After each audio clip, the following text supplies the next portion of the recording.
Let's get over into the first part of our segment here, our first segment today. Let's hop over with our special guest from Intrepid Museum, and let's learn how we can fold some origami sitting here in our own homes. Alicia, how is it going today? Hey, Doss, how are you? I'm doing just fine. How are you? Is everything good? Everything is great. Yep. All right. So Alicia here is with Intrepid Museum, and she is actually the lead teaching artist. That's correct. What Yes. what does that mean? What a lead teaching artist? You just made that up, didn't you? I did not make that up. So I'm part of the community engagement team on the ship, and I do things like demonstrations and planetarium shows, family programs, tours, that sort of thing. But I think the best part of my job is that I also get to write and perform educational theater pieces to bring Right? our history to life on the ship. And I also oversee an outreach program for middle and high schoolers that is kind of framed around that. So they use primary source materials from our collection as a Right? jumping off point to create their own performance pieces. Oh, that's cool. So that is that a like an in-person thing? How has the world affected that? Do you do virtual things now, or what's going on? Yes, so we are actually looking into adapting it for the virtual format, Right? and the pieces won't be as group projects. It'll be more solo projects, but I absolutely think it can translate, as an educational tool. Gotcha. So you've done a couple of these. Have you done live streams for the museum before? Is there anything interactive going on, or Yes, there's a number of interactive things going on. So Thursdays and Tuesdays and Thursdays at right? 3 o'clock, we have virtual family programs. We've also got a very large event happening tomorrow, a virtual summer celebration, and it's going to be Adventures in Aviation. Cool. So if you enjoy hearing about some of the planes that I'll be talking about today, definitely check that out. It's going to be all about a bunch of different aircraft. You can virtually explore some of the historic spaces of the ship, and also get to do some airplane design activities with our curator of aviation on the ship too. So Excellent. yeah, we've got a whole slew of programs. You can always check out our Experience Intrepid Anywhere page on the website. It's always updated with all of our virtual programs. Gotcha. So this isn't your first rodeo being on a live stream doing sort of a virtual presentation before, huh? I'm a performer, Das. Come on. I'm a performer, Dust. Come on.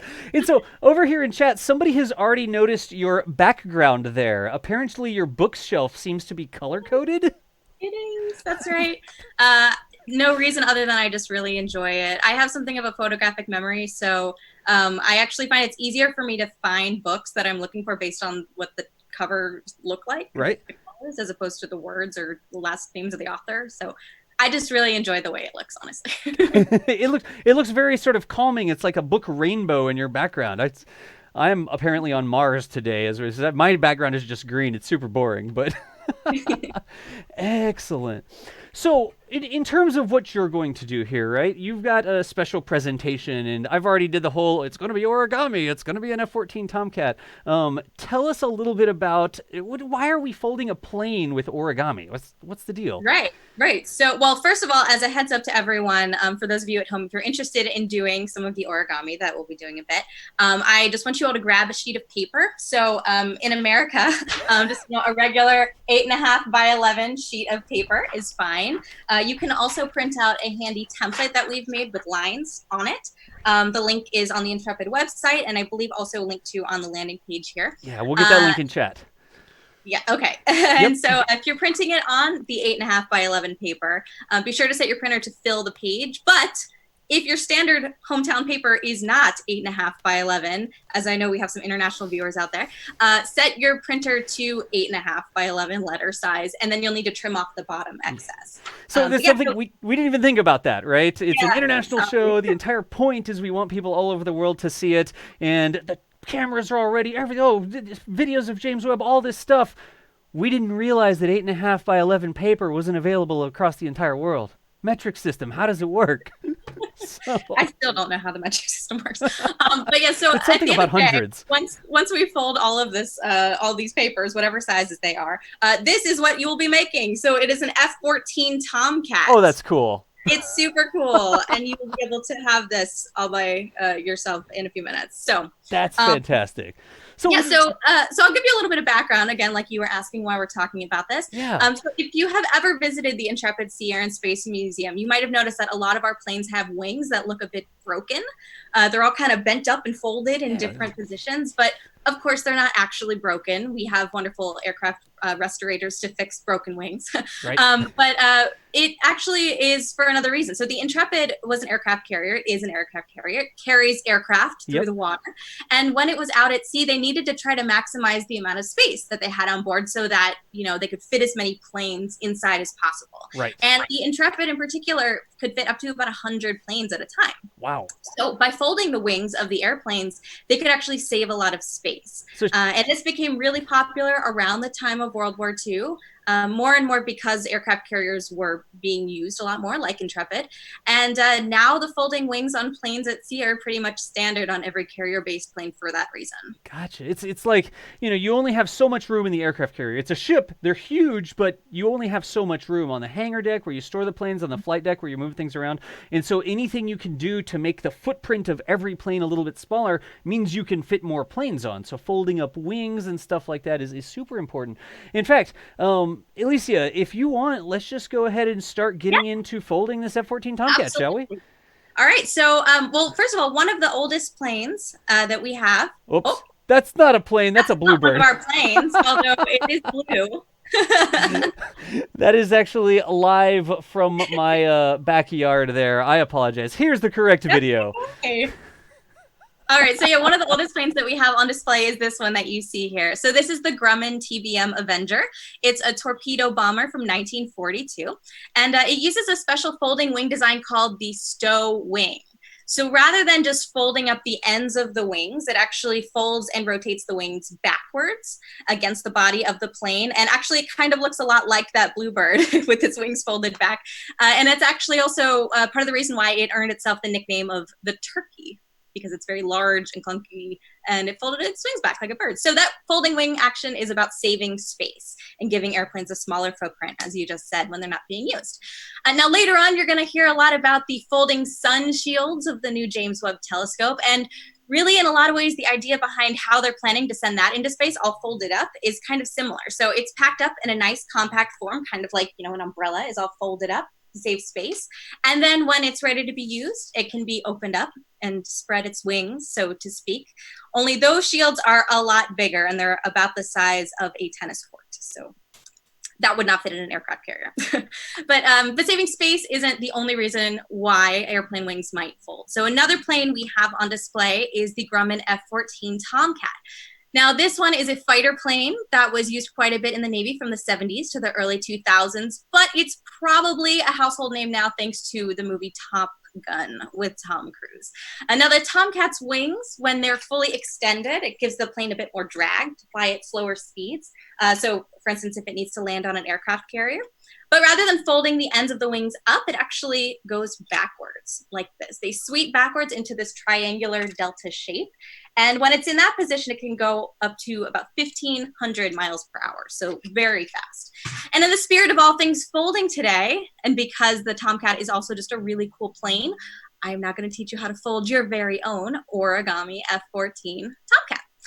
Now, hopefully you all were able to find a spare piece of paper lying around, or were able to cut it appropriately as needed. But what's nice about this particular design is that unlike origami, regular origami, really that uses square paper, this one uses this 8.5 by 11 sheet of paper. So I've used blue actually so you can see the creases a bit better for the video. So I'm going to walk you through step by step. We'll be playing an overhead video so you can follow along at home. And this tutorial and the folding template is available on our website and on the landing page here. So you can always check it out later and follow along at home a bit later. All right, so without further ado, let's get started. So the first thing you want to do is have the paper sitting in front of you horizontally. And if you're using the pre-printed template at home, you want to make sure the lines are down against the table. So you're going to fold the bottom left corner up to the top edge of the paper so that the edges meet. And this is going to form a triangle on the left, as you can see with that extra flap over on the right. So crease it down really well, maybe even use your fingernail. With all of these steps, precision is key. So really take your time, line up those edges, and get those folds nice and crisp. So open the paper back up, and then you are going to repeat with the top left corner, folding it down to the bottom edge of the paper, just like this. And then you're going to crease that down. So again, if anyone is feeling like this might be going a little too fast, no worries. You can always come back and rewatch this later. All right, so you are gonna open it back up again. And now you're gonna turn the whole paper over. There's gonna be an X on the center, as you can see. You are gonna actually fold the bottom edge of the page up to the top edge. Fold it in half long ways there. All right. You've opened it up. Now flip the whole paper over and rotate it so that the X is now closest to you. So you are gonna now fold the bottom edge of the paper up to just where the top of the X is and crease. So again, you're gonna have a little bit of an overhang on the top. And then once you open this up again, the fold you just made should have gone right through the center of the X. So if your paper looks like that, you're doing right. So flip the whole thing over again. Now you're gonna rotate it so that the X is away from you. And now you're gonna carefully fold in the left and right sides of the X towards you. So it'll actually kind of pop in and collapse in on itself to form a triangle with an extra flat beneath it. And it kind of looks like a house with a big roof. So crease those down. And then next you're gonna take the bottom edge and fold it up to meet with the bottom of the triangle. And crease that down. How's it going at home, everyone? All right, so once that is all creased down, you are going to flip it over one more time. You're gonna fold the bottom edge that you just made up and over the triangle. So the bottom edge is now gonna line up with the bottom of the triangle and crease that. So it kind of looks like a sailor hat, appropriate because we are a Sea, Air, and Space Museum. Now you're gonna take the back vertical stabilizers is what we're making here. You're gonna fold down the top right corner of the rectangular flap there so that it meets with the bottom edge. And the line is gonna fold up with the larger triangular edge on the right too. So fold that down and crease it. And then you're gonna open up the little section there. There's 2 layers of the paper, just slightly. Now fold in the one that you just made inside of that little pocket using that crease as a guide, and then push it in and then push from the other side too. So when you fold that down, it's gonna make a right angle and you're gonna be making a little triangle right there. That's gonna be one of your stabilizers. So once you get that all pressed down and crease that both ways, it should look like a mini triangle. And then we'll repeat it on the left side. So you're gonna fold down to the top left corner again so that it meets with the bottom edge and crease that down. You are gonna open it back up again when you're done and separate the top 2 layers of the paper. And then use the fold you just made inside of that little pocket to push it inside of itself to reverse the fold, just like that, while also pressing in from the right side to form that triangular flap again. So you're gonna press that flap down and to the right and crease it. And there you go. You have just made the stabilizers. So now you're gonna notice that there are actually some layers to this paper, kind of like a book. So you're gonna flip the right side layer with the stabilizer over to the left, just like you're turning the page of a book. And then you are gonna fold its top outer edge in and to the right. So it's going to line up with the center crease. Now, when you're doing this, it should form a crisp point on the top, and the edge with the stabilizer flap that you just made would overhang on the bottom. So when that's all set, you're gonna crease that well. And the paper might be a little bit harder to fold now because you've got some layers, but if it looks like that, you're doing good. And then you are gonna turn that whole page over and do it again on the other side. So repeat on the other side, you're gonna turn the left page over to the right, fold in its outer edge inward to the left so it lines up along the center crease. Again, the stabilizer is gonna overhang on the bottom and crease that down. There you go. Next, you're gonna fold the bottom stabilizer corner that's overlapping on the bottom up and over the fold that you just made. Now, when you do this, you kind of have to estimate it. When you look at it from the other side, like you can see on the video here, the pointy corner on the bottom should be about 1/3 of the way from the back end of the stabilizer crease edge. And it should be just far enough over also that the stabilizer flap you made can still open around it on the back side. So this might take a little bit of playing with. If you have the template, it's gonna be a little bit easier for you, but it should look kind of something like this when you do it. So crease that down and then flip over, repeat it on the other side. So again, you're gonna fold the bottom stabilizer corner up so it's overlapping the other side. But here's a tip this time. You can actually use the tip of the stabilizer on the other side as a reference underneath it so that the 2 points match up. It's a little bit easier that way, but it's still a good idea to ensure that the stabilizer flap can still open around it as well. So crease that down. Make sure that's all set there. And then when that is all good, you're going to open it up again. Great. So next thing is the wings. So flip the paper over. The top is going to look just like this big triangle here. And you're going to turn, again, that page that you have on the left side over to the right. And then fold its rightmost tip over at a slight angle to the left so that it's just about over the edge amount that's overhanging. Is about the same as the stabilizer overhang. So just to see, you can see on that video, just the distance is a little bit about the same there. But also you want to make it just a bit wider than parallel with the back edge too. So this might also require a little bit of playing with, but eyeballing it, it should look kind of like you see on the video here. Again, the template's going to help you a bit for that. So crease that down. Fold then the crease that you just made over to the left, and then crease that hinge down. All right. And then there you have your side. So we're going to repeat it on the other side. A lot of symmetry here. Fold the other side's top layer to the left, and then fold its leftmost tip over at an angle to the right. And actually, this time, again, you can use the fold you just made as a reference underneath it to make it line up and match. Crease that down. And then again, you want to fold the crease that you just made over to the right. Just like that, along that line. On that hinge, and push that down. And so now it's kind of starting to look a little bit like an airplane. So this part up here on the top is the nose, and then this end is the tail, but of course we're not done yet. So you are going to rotate the paper so that the nose end of the plane is facing to the left, then flip the top flap that you just made down towards you, and then fold its top leftmost edge up to the center crease so that it creates a point just in the front, and crease that down well. Then you are going to fold back open and repeat the same thing on the bottom side. So flip it up, then fold its top leftmost edge down to the center crease and flatten that out again. Flip it down. Great. All right, now you want to flip the whole thing over again, still keeping the front of the plane facing left.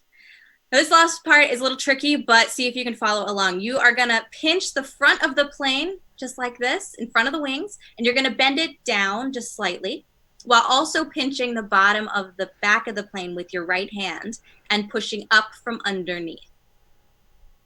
So you can kind of see in that video, you're kind of bending it just slightly. You're pushing up from under the wings on both sides. And once you push them up, you are then kind of going to push them in half and fold them back down again, flattening it.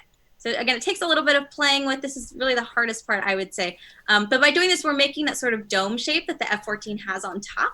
So the video is really going to help you there. It should give it this kind of, I don't know, kind of pointy, kind of bird look there to it. So flatten that down on the sides. And then the last part, you're just going to take the wings and fold them up, kind of like you might a normal paper airplane, actually. And then repeat it on the other side. And again, you can use the back edges there to line it up to make sure it's even on both sides. And there you go. Now it's a little mashed up. All you got to do is make your final adjustments. You want to flip up the stabilizers in the back on both sides. And you can also fold in the tips of the wings to make it look cooler if you want. The F-14 doesn't actually have that, but I just think it adds a nice little touch. And there you have it. You've got your origami model of the F-14 Tomcat. And something else that's really cool about it also is if you throw a paper clip on the back of it, you can actually play with it so you can see the engines sort of on the back as well. And there you go. So how'd it go at home? How's your Tomcat look? Tell us in the chat. Alicia, I was also following along here. I was also following along, and here's what I got too. Thank goodness for gaff tape. I don't think. Gaff tape and duct tape, it solves everything, you know. But again, everyone, no worries if you need to take another stab at it later. Not a problem at all. We will be posting this tutorial, the helpful printables and the template on the Intrepid website at intrepidmuseum.org. Also linked to off of this landing page, so you can always check back later. You can always rewatch this. Yep. Pause it as you go. Take your time. But yeah, we'd love to see how it turns out. F-14 Tomcat. And really quickly, Elise, that was fantastic. Like I was also doing other stream stuff. I was clearly not following along exactly with the F-14. I understand. Like some people were telling me, "Wow, it goes so fast, it's hard to keep up." If one of the moderators could one of the moderators go to the VOD right now and just go back to the beginning of that. So if somebody wants to step through it themselves, maybe just put that link into chat really quickly. It's already available. You can already fast forward, rewind it, pause it, that sort of stuff as we go through. Now we have James Webb, cool stuff coming up with origami in our next set of special guests. But the video will be available for y'all to go back and forth through. I know that was pretty fast. Alicia, thank you so much for doing that. Sure thing. Thanks for having me on. I think it worked out really well. Now, really quickly, we don't expect that plane to fly very well, right? That's more of a fashion. Yeah, yes, as I was saying. So F-14 Tomcat, but make it fashion. So you notice that the front end of it here, it does kind of point down. Yeah. So it's not as streamlined as we would like it to be for actually flying. It might do a little bit of a somersault in the air. Yep. Somersault in the air. Although I don't know, maybe you all have made one miraculously that doesn't do that. Well, mine does though. But I know there's going to be... so this one's more for look. This one's more for show. I know there's going to be a good number of engineers in chat and maybe future engineers. So here's what I want. If we make it a little bit of a challenge, if anybody's able to make one of the F-14s, tweet it at me. Y'all know me, K-Space Academy on Twitter. Take a little picture on the table or something and send me a tweet. And if you can get yours to fly, maybe try to snip some ailerons or elevators in there, maybe weight it differently, or you have some sort of engineering modification to make the Origami F-14 fly, take a little video of it and send that to me on Twitter. Tag me, maybe tag the museum as well at Intrepid Museum. But I think that's a cool sort of engineering challenge for people at home to take this fashionable F-14 made out of paper and actually make it fly. Oh, look at that!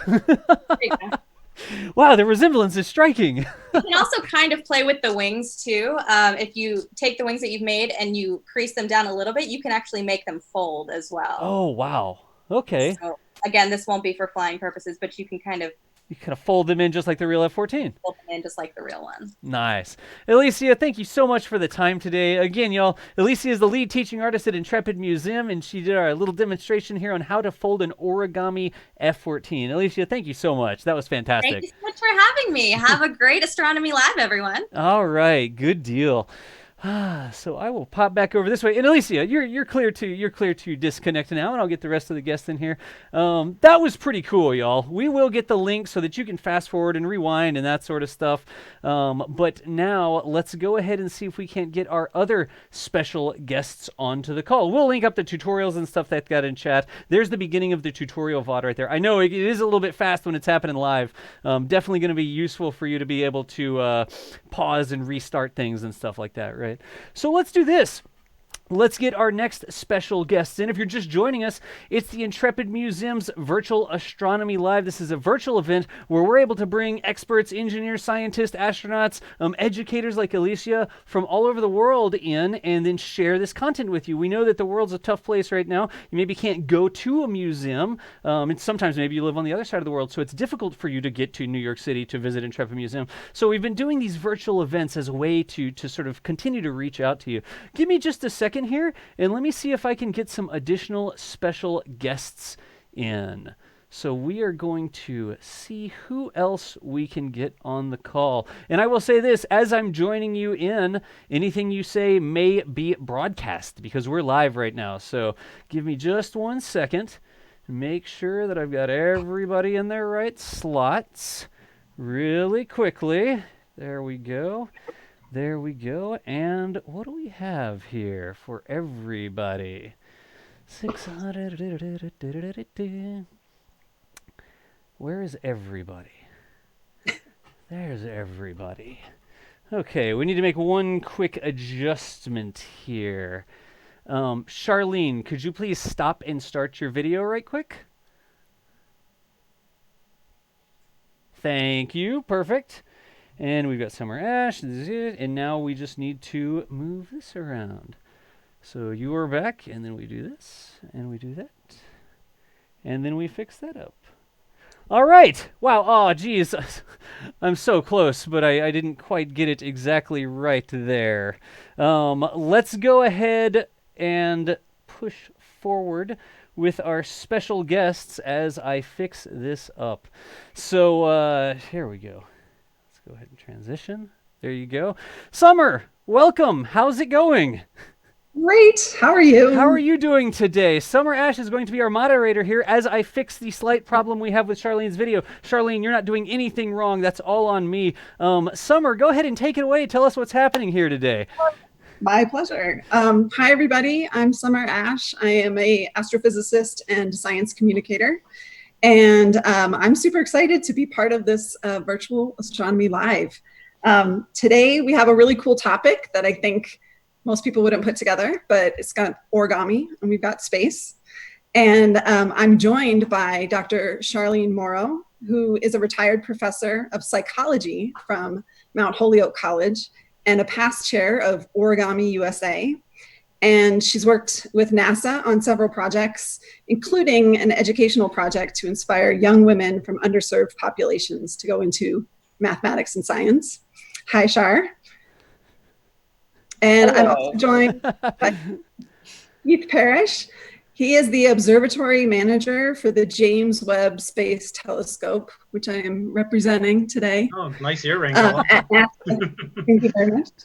And JWST, for short, is run out of Goddard, NASA Space Flight Center in Greenbelt, Maryland. And Keith has been working with JWST in some form of another for over 2 decades now. No, getting close. Yeah, getting close to that. Including the thermal design of the telescope and its all-important sun shield, which we will definitely be talking about today. So I kind of love that we're talking about origami, but with an engineer, a thermal engineer, and a psychologist.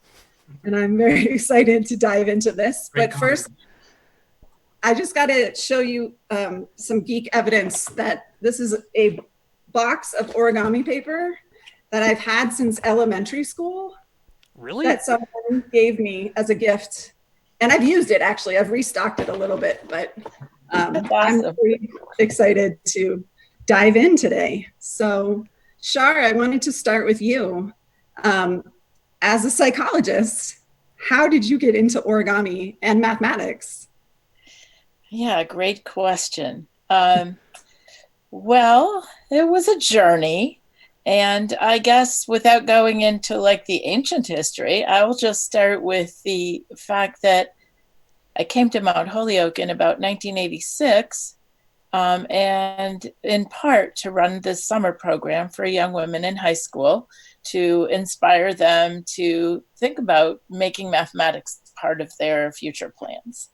And as such, I was on a bit of a learning curve with mathematics, since, as you said, my background is in psychology. I do a lot of statistics, but not so much, straight on mathematics. I co-directed the program with my husband, who is a mathematician, so we did a lot of collaborating. And one day, I was in the bookstore across the street from our college, and I saw this book called Unit Origami.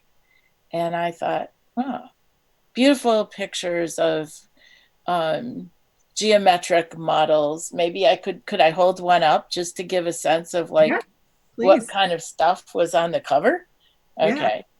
All right. So here's something. Oh, yeah. So not little animals and frogs and swans. No. And I don't want to sound demeaning of that or at all, because there's some amazing stuff. But what really caught my attention were these geometric models.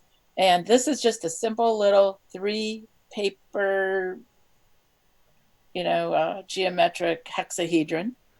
And it's connected together in a very clever way, which I did not invent, but I did fold. And I could say the rest is history. That I saw that book, I bought it, I decided to teach myself origami. I had not done any before. And I was using it to design a workshop for my students as a kind of alternative pathway to learning geometry, thinking about geometry in a kind of more hands-on way. So that was my inspiration, and I taught that. It was a 2-week workshop for the rest of the time that we ran our program until around 2009. So. Oh my goodness! And how many students would be in the workshop each year? Around 15, let's say 15 to 20 students. Yeah, that's an amazing amount of students that have rolled through that experience. It's true. It's really true. Yes. So that's how I got into both mathematics and origami. And I could tell you a lot more, but maybe they'll come up as we go. Exactly. We'll get to that. And I definitely want to encourage both of you to ask each other questions if that feels natural. And so, Keith, for people that aren't familiar with JWST, before we get into the sun shield and details, I wondered if you could just give like a little bit of an overview of the telescope. Sure. Yeah. So if anybody follows NASA and telescopes, most people are familiar with the Hubble Space Telescope. James Webb has been in development. It's got a long, storied history of development. I've been working on the program for quite a while. Most of that early development was technology development, and then over the last 10 years, we've really been implementing. So what James Webb Space Telescope is it's not a replacement for the Hubble. It's a logical successor, meaning that both ground-based systems and the Hubble Space Telescope have seen about as far into the universe. They still manage to use and extend Hubble's capabilities every year. But James Webb is intended to pick up that distance into the universe. It's significantly different in its architecture. It's not serviceable. It's not launched by the shuttle, which doesn't exist anymore. So it's really defined by two key things. Number one is it's extremely large. We have about 5 times the collecting area as the Hubble telescope, and we'll get into that in the origami in a second because it is large. And the second thing is it's an extremely cold telescope. So it's an infrared telescope, where the Hubble is a visible light telescope. So it's extremely cold, and when I say extremely cold, I mean tens of degrees above absolute zero. We run the telescope. And then we also run all the cameras and the instruments at those temperatures. So what you're seeing here, you'll see that we use this large sun shield, which we're going to talk about in a second as far as origami and how large the entire observatory is. But you'll see that we use this large sun shield to separate out the optics and the camera system from the sun and the heat of the earth. And that's what allows our telescope and instruments, we cool them down to what we call cryogenic temperatures, which is about minus 450 degrees Fahrenheit, 60 Kelvin, whatever your measurement unit you prefer, but it's extremely cold and the size. So so it's a really it would be an understatement to say it's an engineering marvel. It's been in development. I know people are frustrated at how long it's taken us, and we're almost to the finish line. We're going to get this launched next year. We actually have a working observatory. Every part is together. It electrically functions. We've tested out the optical systems down at the Johnson Space Center. And we're in final assembly, or actually final testing right now. We're getting ready to take the observatory through its final testing, which is where we simulate it to the launch environment, and then we'll deploy it. Once again, getting back to the origami, and then launch it next year. So we are very, very close to the finish line. Like I said, I know there's a lot of frustration with how long this is going to take, and it just seems to keep on going. But it is a technological masterpiece of an observatory. And I think the interesting thing about the science is that it's a relevant telescope. Over the last few years, Hubble has extended its reach, and the ground-based systems have extended its reach. So what's really happening in the astronomy community is the table is set, and everybody's real excited to get James Webb up there and to peer deeper. So really see those first stars and galaxies forming. I get real excited about exoplanet and atmospheres, which we'll actually be able to do. We can actually point this at planets and other solar systems. And so that gets into the technological challenge. And one of the big challenges is we have to fold this massive observatory up and get it into the rocket fairing or a nose cone of a rocket. So that's where we are. I've worked on it in a lot of different ways. And right now my focus is on launch day and the 6-month period after that. So that's really the commissioning period. And that's where we get it into orbit, get it checked out, and most importantly, get it unfolded, unpacked. So we're real excited about the next year as we get it into orbit.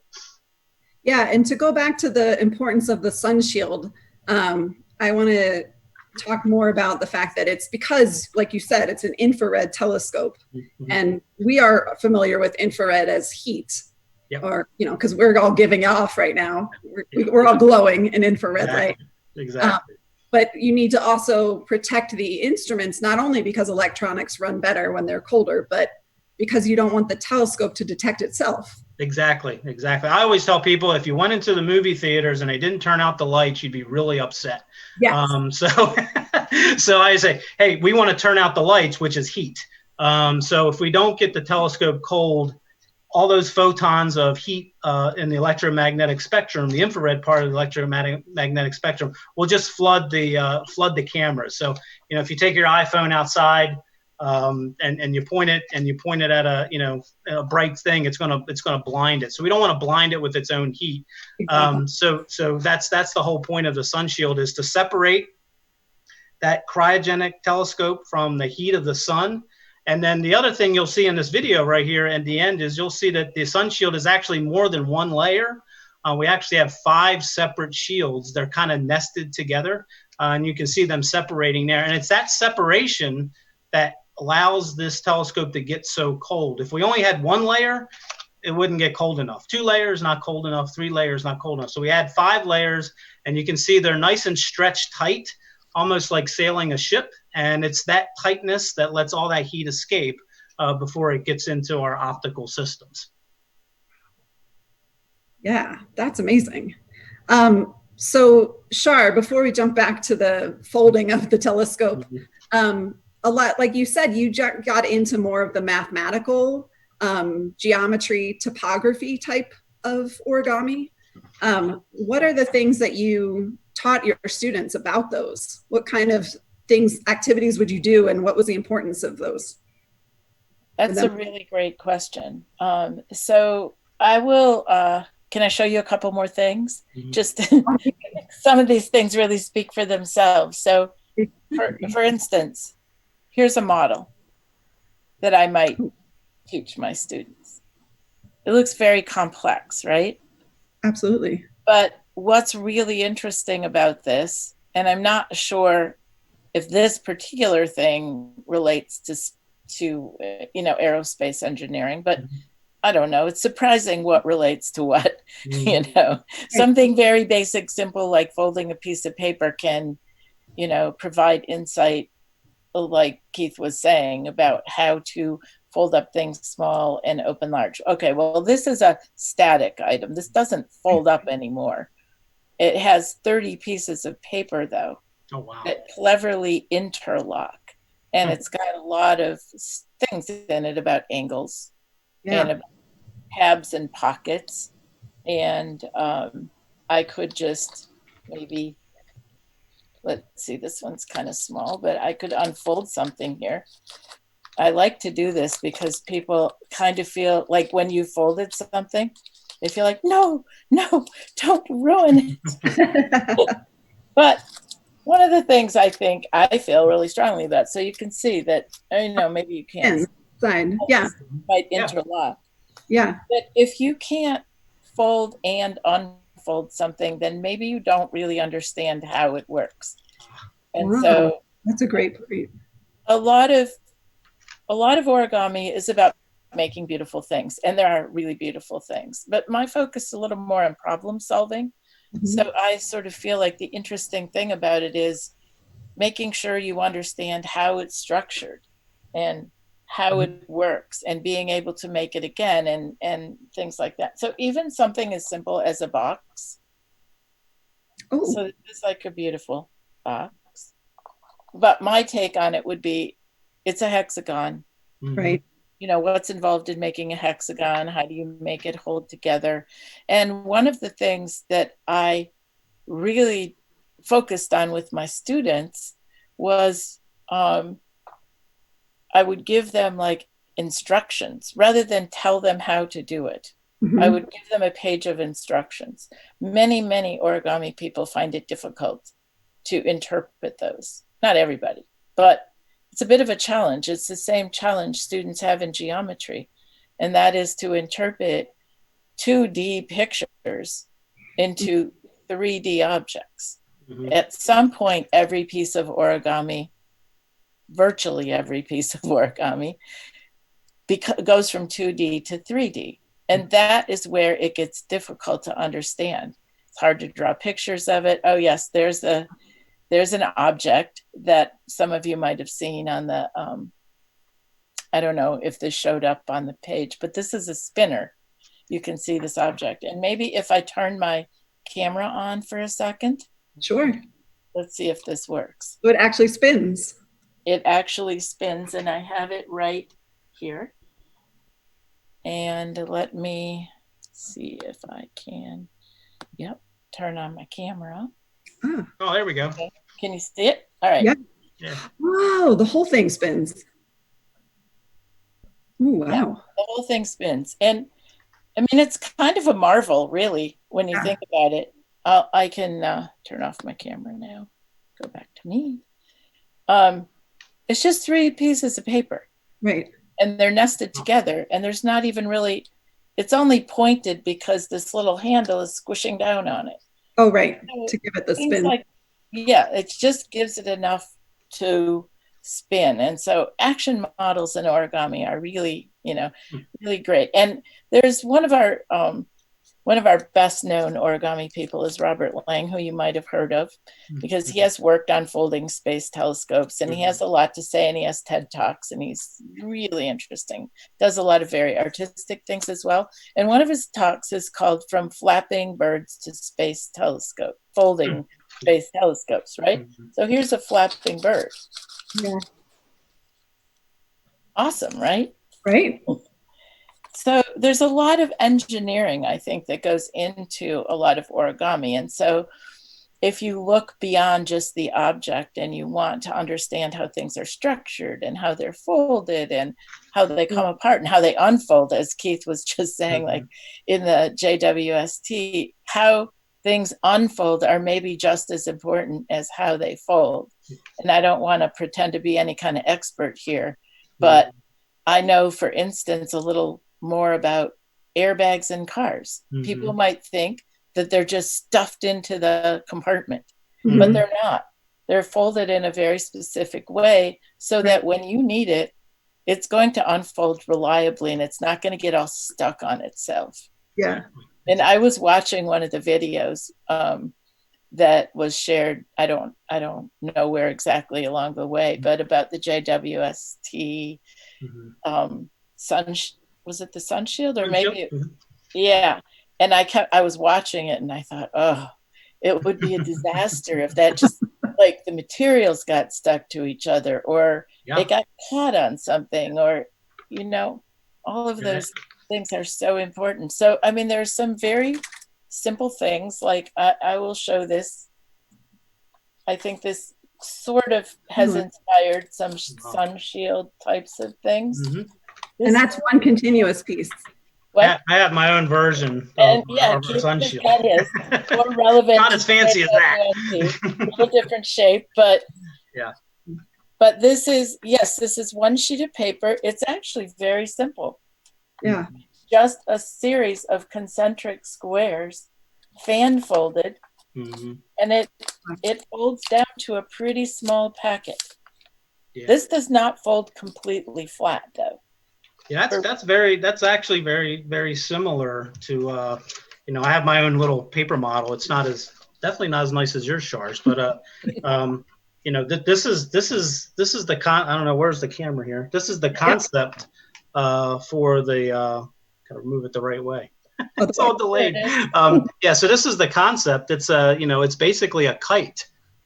This would be one of the layers for James Webb, and what we did is we had to get this into the fairing. So all of our early designers and some of our chief engineers, and let me give a shout out to some of the very smart engineers who came up with these concepts. But that's really what they started with was how do you and really that's what we did. We did an S fold.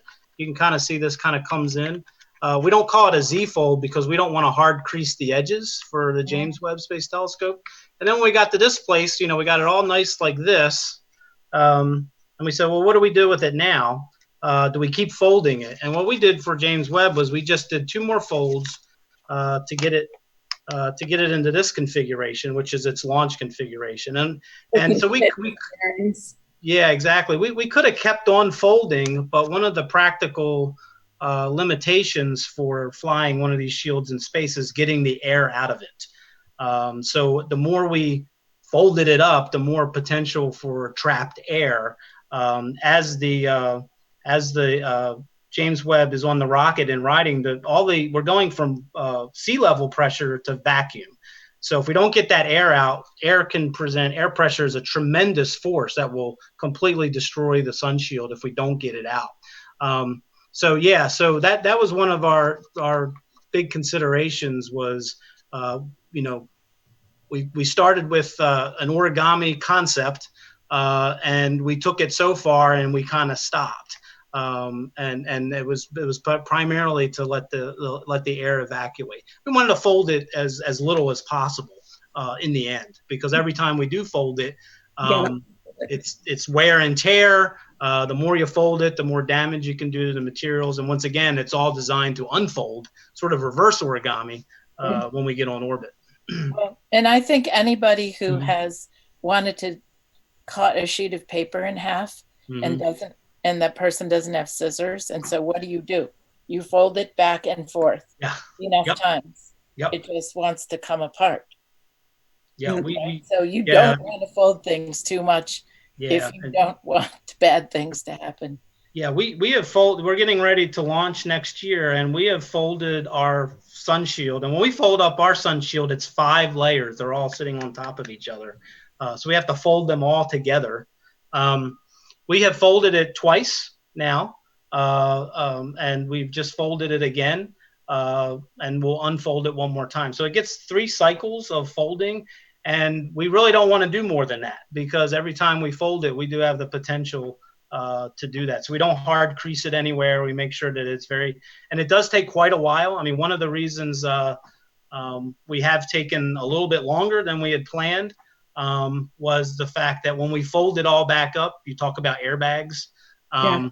We have to fold it extremely carefully to make sure it's in its design, everything is in its place, because we're really focused on it unfolding correctly. So it takes quite a while to fold the sun shield up.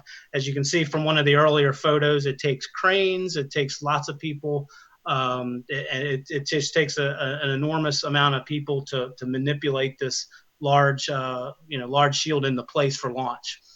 Yeah. So when it launches, it will unfold, and it will unfold itself, like robotically. But when you're folding it on the ground, is it a combination of machines and humans, or is it also robotically folding itself? Yeah, all the actual mechanisms. So when it deploys on orbit in this direction, there's what we call telescoping booms, almost like a selfie stick. Yeah. They actually push these sides out. We disconnect all of those. We don't want them doing anything because they don't really work in reverse very well. So we actually almost all of the folding is done by people, and all of the actual hard mechanisms are reset. They're actually stowed also, and then we connect up everything to a system of cables, which actually does the actual pulling when it comes out. So yeah, it's all people to do it. So and it's quite an effort.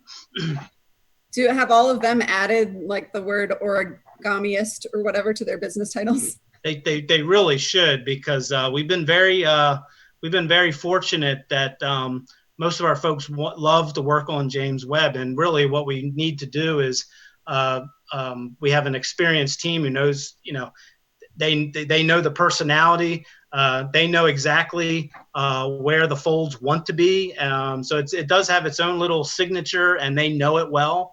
So absolutely, they should get their honorary membership in the club. Yeah. And because what's the material for for the folding for the Yeah, shield? so I think that's another one of our engineering challenges is we spent many years trying to find the right material. If you think about what this shield does, it has to be stretched tight.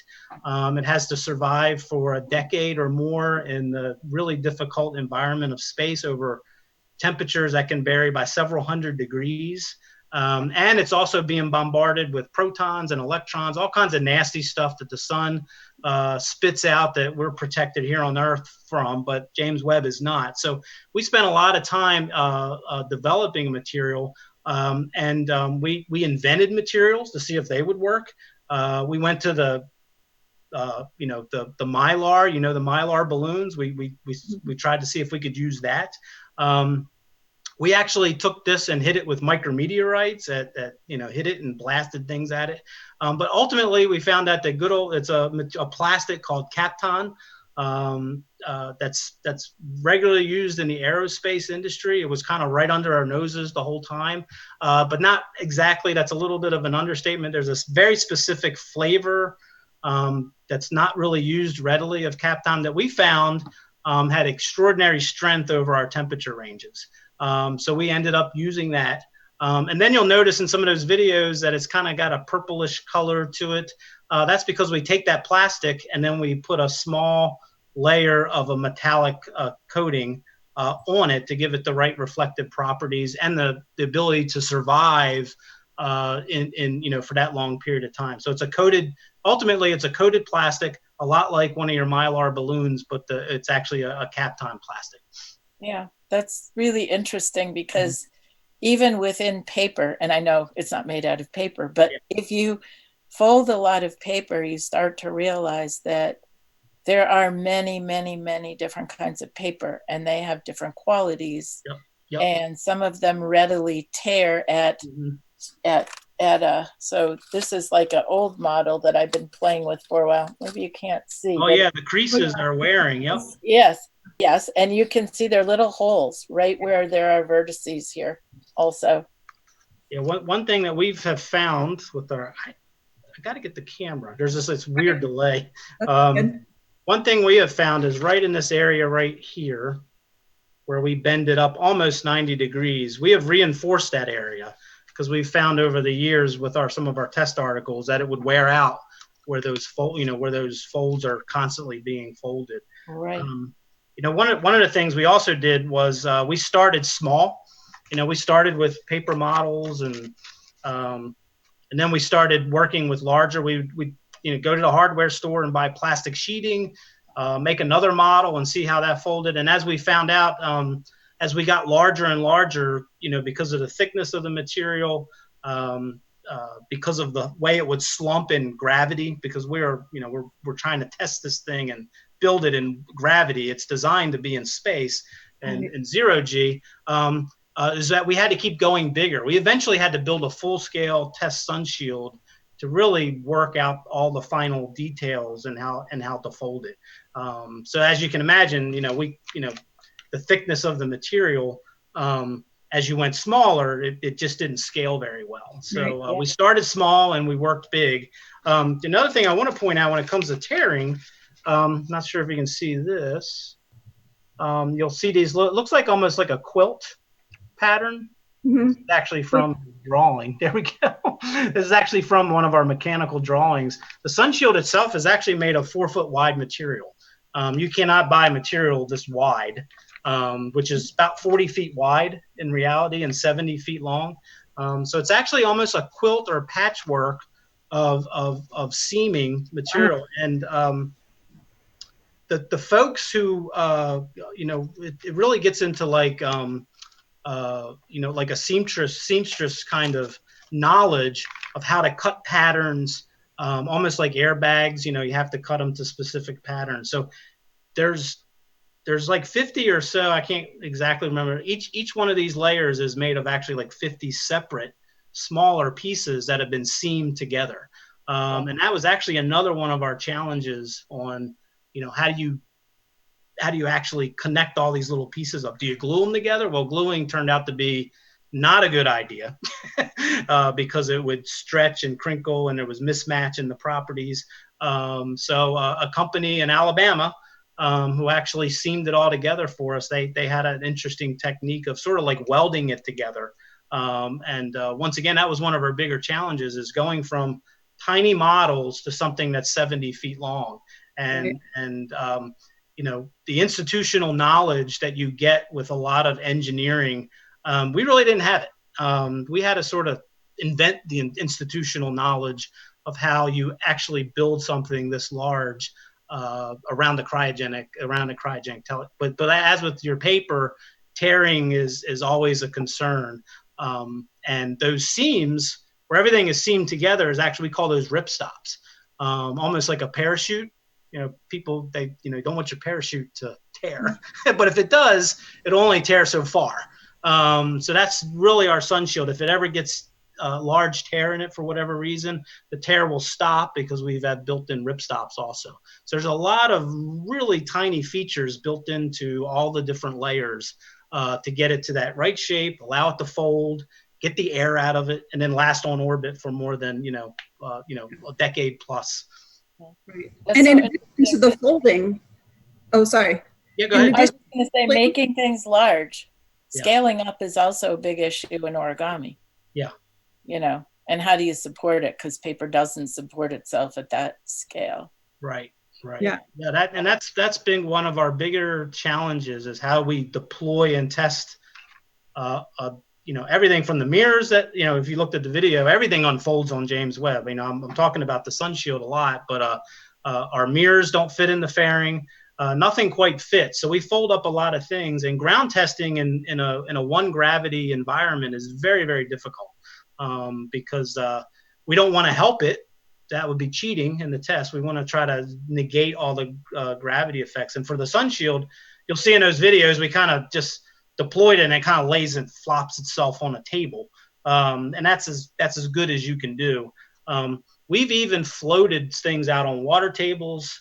Back in the day, we talked about flying things on the Vomit Comet to get into zero G. But yeah, ground testing has been a very big challenge for us. There you can see it's kind of flopped on the table there. This is actually one of our operations where we're folding it up. And you can see there's multiple cranes and systems that have to lift, and with people involved to do that. And in the fairing too, like it not only has to sustain the mechanical forces of being folded, but also of the launch itself, which is probably a pretty dynamic, jostling environment. Yeah, exactly. I mean, when we fold it up, like I said, when we fold all 5 layers up, this is very thin. The actual sun shield is much thinner than this piece of paper, the Kapton plastic, about 1,000th or 2,000th of an inch thick.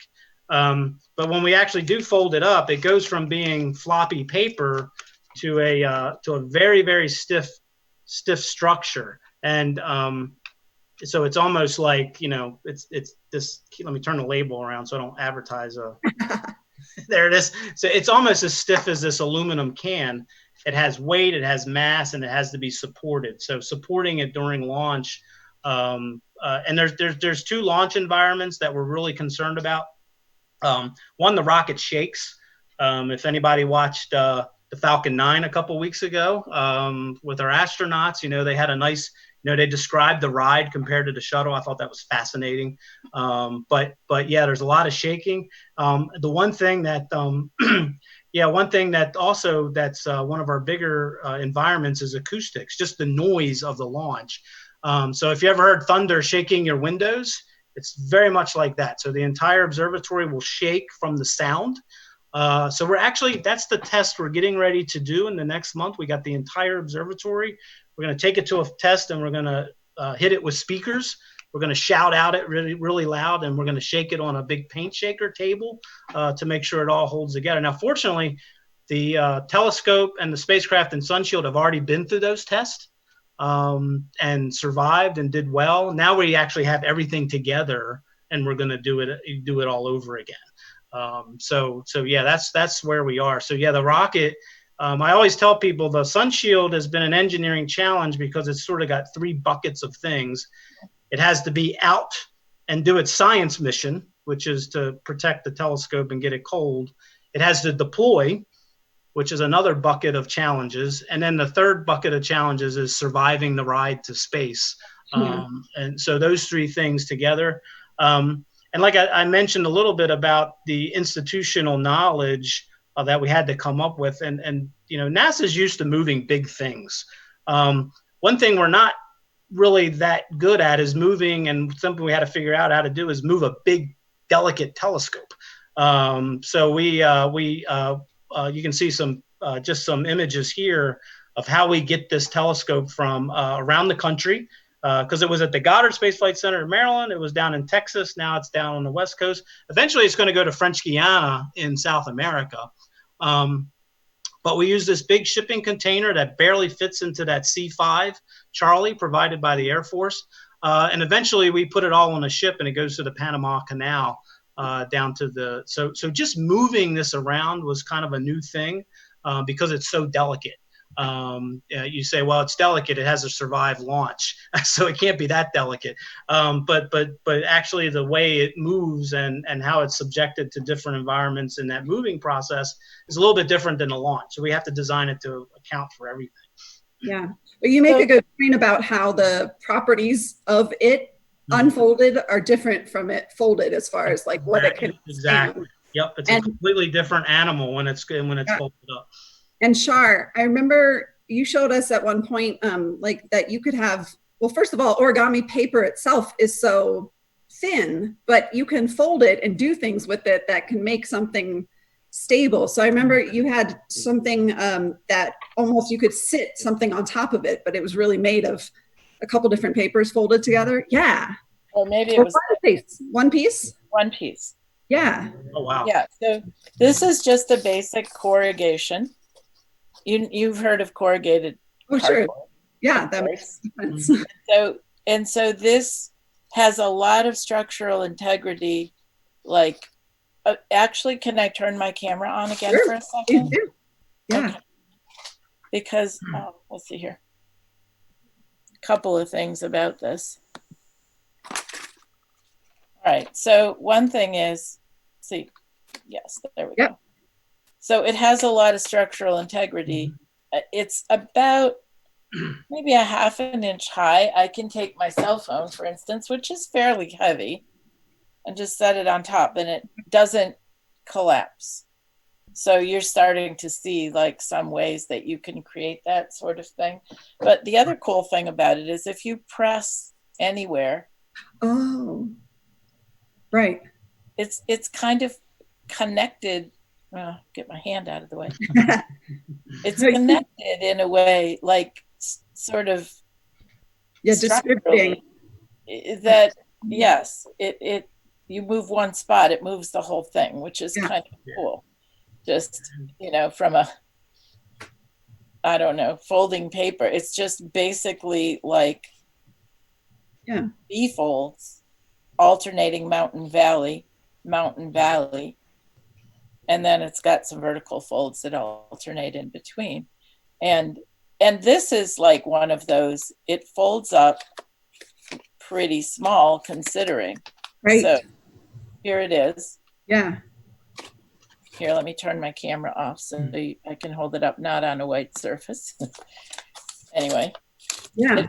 So I folded this one into 1/8 inch, 1/8 of the paper width sections. Mm-hmm. That's pretty small compared to, what it looks like. And this is related to the sun shield that, or rather the solar array that has, I think, already gone up into space. That is invented by a Japanese aerospace engineer. Yeah. And it's called, in fact, his folds are called Mira Ori, which means fold. Okay. And they're rather famous. This isn't not it, but it's maybe related. But I could show you something more similar. Yeah, I mean, as all these structures get larger and larger, all these folding techniques are, they're almost a necessity. So you have to, How else are you going to make it small? Exactly. Right.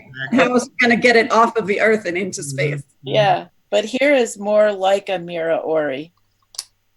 Ooh. So you see this one?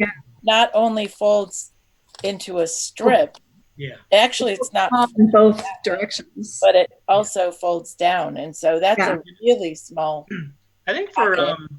And you can see how efficient it is, Yeah, because I can just grab 2 corners of it. right. It's And a bit It's a bit trained. Yeah, You have to train the paper. Yeah. I'm sorry, what? Oh no, I was saying for James Webb. I mean, a lot of those techniques were, if we only had a single shield, we would definitely employ even more of those techniques to get it a little bit smaller. Yeah. The fact that we have 5, so I know there's really cool stuff coming along like Starshade. They're really going to benefit from a lot of these techniques on how to package them up, because they're really large structures. Isn't the telescope itself also has a folding structure, doesn't it? Yeah, so the telescope is a hard structure. So we fold, there's 18 mirror segments that make up the main mirror. Yep, just like the earrings there. Awesome. And 6 of the 18, we drop down almost like a drop leaf table, I call it. They drop down so we can fit those in. We call those the wings. They kind of do one of these things. And then there's a tripod assembly that holds what we call the secondary mirror. And that's a really interesting folding. It's almost looks like it's sort of like an insect as it unfolds, because it has two legs that don't bend at all, and then it has a third one that has a big crease in it. So that's what we actually get our secondary mirror out. So the telescope, but that's all hard structure. So it's still origami technique in that we're trying to pack it up as small as possible into an interesting shape. You hinge it rather than fold it, I think. It's mainly hinged. Yes, exactly right. Yep. But there is this little model that I believe, and I don't know if it's the telescope for that, but there's this model that does this. Yeah, that's close to what the Starshade is. Yeah, that's the exactly Starshade. right. Okay. Yep. Yeah, it's a spiral in the center. Yeah. Yeah. Every mission's got a unique set of requirements. Like I said, for James Webb, it was about getting cold. The edges around the sun shield have to be controlled pretty tightly. But when you talk about something like a Starshade, and for folks who don't know, a Starshade is an occulter that will let telescopes look at planets around other stars, because the Starshade will block the light of the star and shade it. And that way the telescope can see this little faint pinpoint of light that's next to it. So that's what these Starshades are. And they're talking very large size Starshades. So they can actually, imaging a planet around another star. That's awesome. I mean, but for James Webb, our edges have to be pretty closely aligned, kind of like an inch over 70 feet. We don't want layer 1, the one that's closest to the sun, peeking around the corner and seeing the telescope. That would be bad. We don't want any of the layers peeking around the next layer and heating up the next layer. So all of our edges are tightly controlled. Another feature of the sun shield, and my little paper model here sometimes does well. You'll see these little catenaries, these catenary shapes. I don't know if you can see that or not. Yeah. The catenary that you see there is actually a cable embedded into the shield. That's where we pull on it. We pull on that catenary, and that's what gives it this nice tight shape. Right. Now the edges of the sun shield are another cable, and we don't pull on those as tight because that's the edges we're trying to keep precisely aligned. So we pull them a little bit, keep them nice aligned, and then we use that catenary to pull the rest of the sun shield tight. So that's what I get into that third bucket where, once it's deployed, it's got to do a lot of things, and pulled to the right shape is one of them. And then you end up hold it all back up. That's one point I wanted to make about the little, Starshade. So here's one made out of cool paper. It's got a good optical illusion going. Yeah. This started as like a toy. Yeah. It's a called a flasher in the origami world. And it was invented, I guess, co-invented by Jeremy Schaefer and Chris Palmer. But Okay. I don't think they were thinking, oh, I'm going to make this and it's going to go into space and be a star shade. Right. So it's sort of the surprising usefulness and connection. And when you really think about it, getting back to the origami for a minute, Yeah. there's so many things around you that fold up. Everything folds up. Mm-hmm. You know, there are people who study protein folding in biologically. Oh yeah, yeah. There are stents, medical stents that, I mean, they're not paper when they go into your body, but you know, they were invented using origami. Using origami, right? I've read that. Like the box blow up design origami led into the heart stent folding. Yeah. And just, you know, so many things. Mm-hmm. Yeah, I know another application that's out there is solar sails. You know, for very large. You know, where you actually use the photon pressure of the sun to actually propel you through the solar system, or even, you know, there's some concepts out there that you can get enough velocity to leave the solar system. So very large. You need solar pressure, we call it, is very small. It's right. So if you had a big enough piece out there, you know, almost like it's literally solar sailing. I guess that's why they named it that. It sounds like a good name. But you know, another interesting thing about James Webb when it comes to solar sailing is our sun shield is a really bad solar sail. You would never use this concept to sail, but it's big enough that it's got enough solar pressure on it to actually move us around in our orbit. So our engineers who work with our orbital mechanics and our attitude control engineers, they actually have to take in that solar pressure that hits us constantly and take that into account when they calculate our orbit and adjust our orbit to make sure they know where we are. The other thing is you'll see in this picture here, you'll see a little, it's not really a flap, but if you go to the left side of that photo, there's a line coming down. Yeah. That's actually what we call a trim flap. Yep, exactly. Thanks, Dash. Oh, no. No problem. Yeah, so on the back of this, we actually deploy something called a trim flap, and it does exactly that. It trims out our solar pressure because what happens is our center of gravity of the observatory is not exactly lined with our center of pressure. So what happens is the sun is trying to flip us. Right. The pressure on that sun shield is actually trying to flip us over. So we use this little flap to sort of balance that a little better. And what that gives us is it gives us more mission life, because in order to counteract that solar pressure, which is what solar sails like, we have to use fuel to get rid of all that what we call momentum buildup. So by putting that little flap there, we're actually extending our mission life because we don't have to use as much fuel to counteract that solar pressure. Bingo, right there, you saw that flap come out. So yeah, that's our counter, sort of like our counterbalance that we put out there to balance out that solar pressure. Yeah. I did a little bit of a deep dive, just like looking into the history of origami, and I never even stopped to think when paper was invented, but it was about, like, I guess in the second century by the Chinese. And then it said, origami's been going on in Japan since like the 6th century, but like ceremonial at first and religious, and then coming into like all this popularity of the animals. It's just so wild that it sort of started off much more of like an art, and we found all of this mathematics within it that we're now applying to all of this future technology. Right. I don't know if we have the final word on the history either, because I know for one thing that the Masu box, which a lot of people have heard of, it's a very traditional box that is sort of half as high as it is wide, basically. It was used as a standard rice measure. So I don't really know what year that came in, but I mean, I think, you know, we could say it's a few hundred years old. Yeah.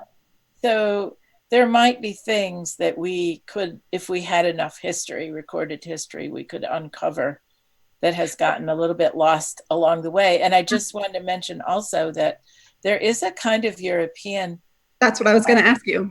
yeah, history of origami that, you know, this is sort of recently being explored by people, but it appears that it might be a little bit separate, a little bit independent. Right. And there's like a whole interesting bunch of napkin folds that were invented around the end of the Middle Ages, when people started, you know, sitting down at the table and using plates and utensils and napkins.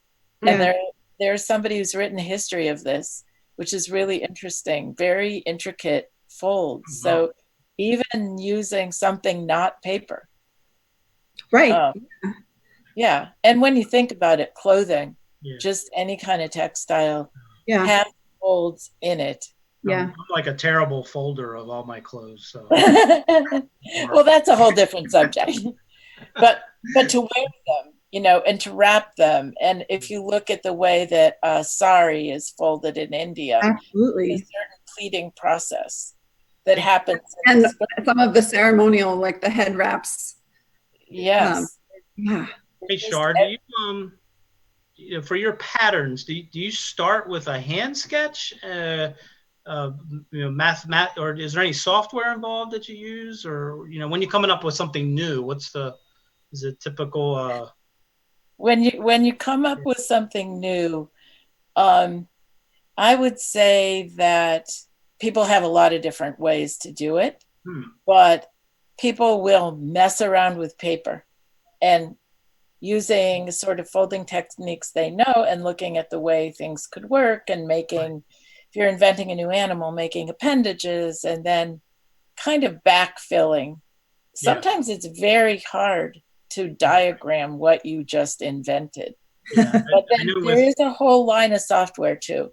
Yeah, I know folding James Webb as far as the, you know, compared to origami, like, you know, some of the intricate patterns looks rather simple, but, you know, one of our first designers who actually architected most of the folding design, you know, we were really trying to, or a lot of the team was trying to force the sun shield to do what they thought it should do. And he was really he was really advocating to, you know, let's see what it wants to do as a material and how it wants to fit into certain places. You know, he had sort of a statement. He said, let's let the hardware tell us what it wants to do, and then versus trying to force it. So a lot of the little, if you really dove down into some of the intricate folds that we can't go into here, and it's hard to show them.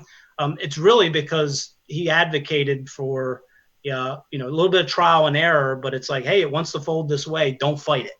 And that's really some of the nuances is related to, you know, to his you know, to his advocacy of that technique.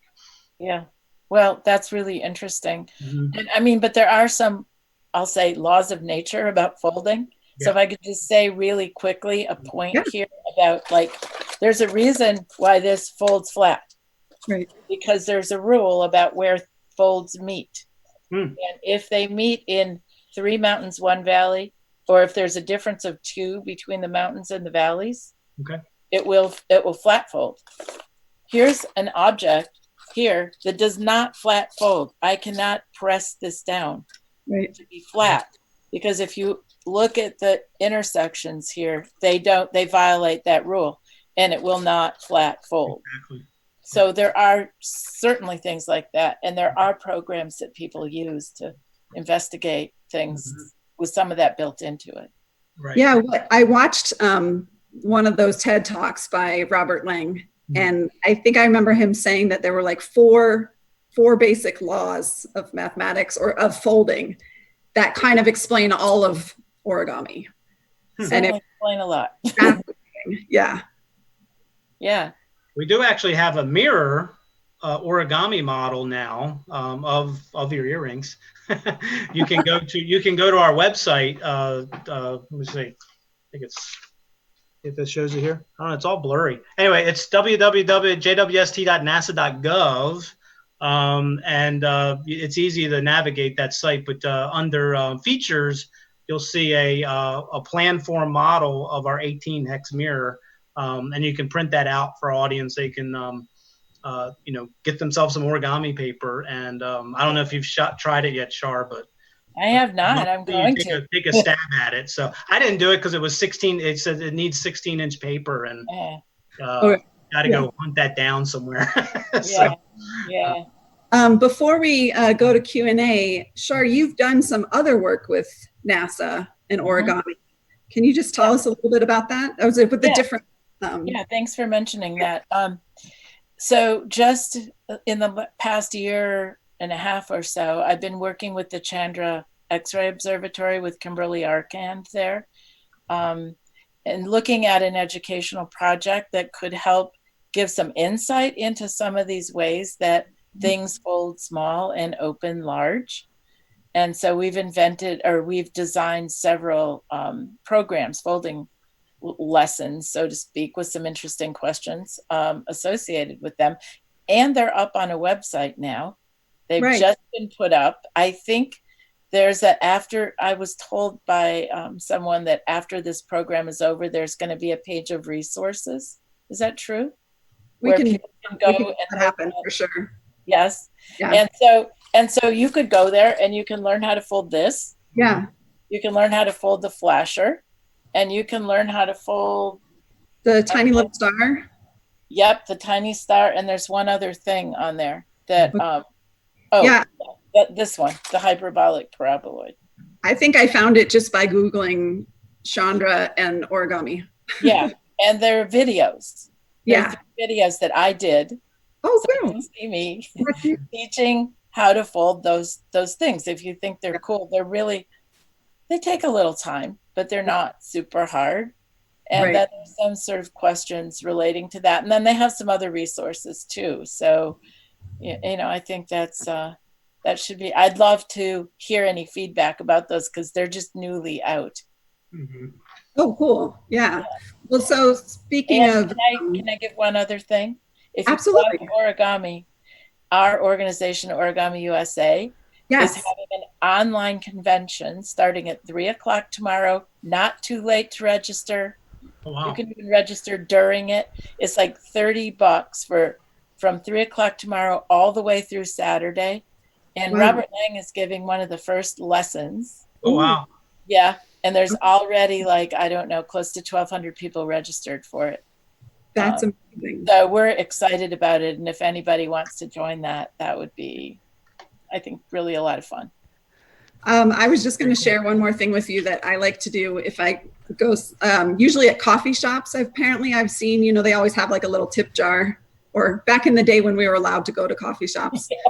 But as I mentioned, I learned some origami when I was, growing up. And I had a student in my school from Japan, Kenichi Ono, who taught me those little rocket ship.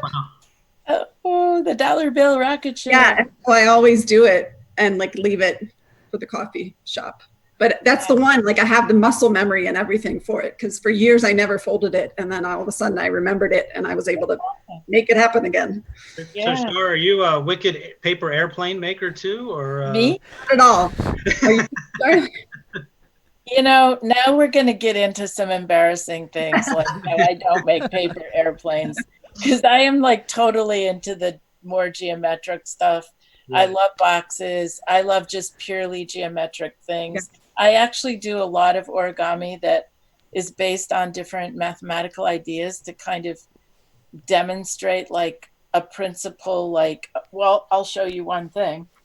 So here's a cute cube. It's 3 colors. So the question you can ask is, how many different ways can you arrange these colors on the edge of this cube? Because it takes 12 pieces of paper to make it. Wow. How many that would be totally different from each other? So that's the kind of thing I sort of, and the answer is a surprisingly large number. So that's really kind of my thing. I guess for Daz, if you lose me, it's because we're getting ready to get hit with a thunderstorm. So. Oh, geez. Thanks for the heads up. Yeah, I was just going to say, I'm going to stop. Yeah. I'm hogging you guys and let some of the listeners and viewers ask some questions that Das is gonna run. Oh, I can jump back in over here. Do I have my name right? Yeah, okay. My name's right.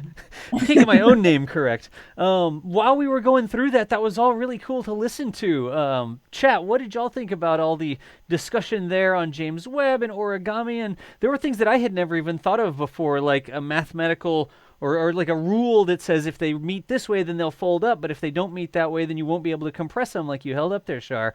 I had never even thought of that before, but it makes perfect sense.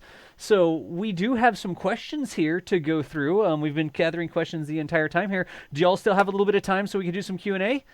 Yes. Oh, absolutely. All right. I mean, the show is actually timed for another 26 minutes, so I knew the answer to that before I asked. I just, engaging in conversation. So always only ask questions you know the answer to.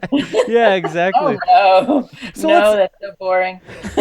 Let's pop over to Q&A mode really quickly. And just really quick, for the people in chat, if you have a question for us, you can ask it right here. That's one of the cool things about the live interactive shows. It's not like, oh, just a pre-recorded video sort of deal. If you have a question for us right now, since we're live, start your chat line with the word question. And if you say question and then you type out whatever your question is, it goes into a special queue over here. I've already got like 20 questions queued up, and I'll be able to get that. We might not be able to get to every single question because we could sit here and talk about origami and spacecraft for hours, right? So do a question there for us, and I'm going to jump right in. Shar, you must be reading ahead or something, because one of the first questions that came through was whether or not OrigamiUSA has any online events. And like you said, tomorrow there's an online event, right? Tomorrow through Saturday night, actually. Through Saturday night, no kidding? Yeah, the event starts tomorrow at 3 with a little intro, and then Robert Lang is teaching a class. Yep. And there are some live chat interviews. And then on Saturday, there are going to be 5 more classes taught by pretty well-known origami people. Very cool. Throughout the day. Very pretty cool. much that's what we're doing all day. So it was literally one of the first questions that jumped in was, oh, that sounds really cool. I want more online origami content. So there you go. You can have some live interactive. And go to OrigamiUSA.org. We have Origami Connect classes. So those are live online classes taught by origami people that you can sign up for. And you can get all that information. There are local groups that, because we're meeting, I run a local group here in Western Mass where I live. And because we're online now, we got people from all over the world. You can join that. Gotcha. So cool. Y'all, one of the mods, get a link to the OrigamiUSA thing in there, because this is one show we're doing today, but there's going to be all sorts of other cool things that you can participate in. Thank you so much for sharing that with us. So I'm just going to go through some questions, and we'll rapid fire some of them and see how many of these we get through here. And they'll be about origami. They'll be about James Webb. I'm just going to sort of pick and choose. So again, y'all, if you're watching at home and you have a question, start your chat with the word question for us so that it gets into the queue here. So here's one. Let's see here. This was a question from Godzilla Train. Screen names, right? And it was, how do you assure that the James Webb origami will open in a microgravity environment when you're testing it on Earth? So do you simulate it in some sort of zero-G? Have you tried to unfold a James Webb in the Vomit Comet or something? Do you support it so it's sort of neutrally buoyant underwater or something like that? Yeah, how do you do that, Keith? If you saw those images, you'll see that the membranes, or what we call the layers, we need tables just to hold them. There's no way that we can sort of float them or mimic zero-G. Now, for the big mechanisms that pull and push on those membranes, they're offloaded with counterweights. Okay. A very intricate counterweight system will offload the gravity pull of them in our test lab. So we do a very good job. Like I said, you don't want the counterweights to help it. Right. Kind of trick you into a good feeling that it works really well. But then again, we have to get the gravity out of there. And then the other big thing about this is all of our work is supported by analysis. So we have very interesting what's called Abacus models that actually can simulate all the forces, the gravity loads, the zero-G environment. So we always contrast what we're seeing on the ground to make sure if our models can predict what we do on the ground, we're pretty confident our models can go up to a zero-G. So gotcha. and we use supercomputers to compute those forces in a 0G.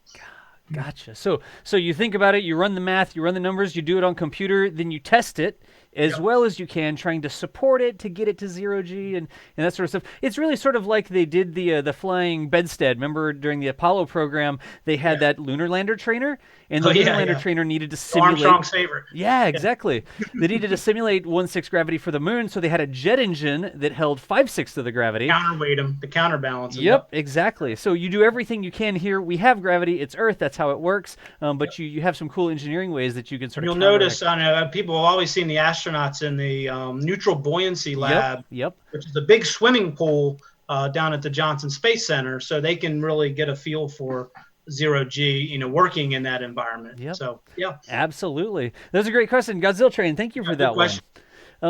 So here's another one, and this is space a lot, so we have a lot of space-related questions here. This is from DYU89, and they asked, how much shaking do you anticipate on launch, especially with the solid boosters used at liftoff? Is there anything dampening it? Like, is James Webb driving on a big shock absorber or anything? Or have you tested shaking James Webb and then see if it still unfolds cleanly? Yes, we've done that. So we launch on an Ariane 5, right, which is provided by our European partners, and the Ariane 5 tells us how much the Ariane Spas, which is a company, they tell us how much to shake James Webb in our testing program. Okay. So they give us a specification for frequency and forces, and then, like I said, we have equivalent. We call it shaker tables. But if you ever go and get paint shaken up at the store, it's a lot like that.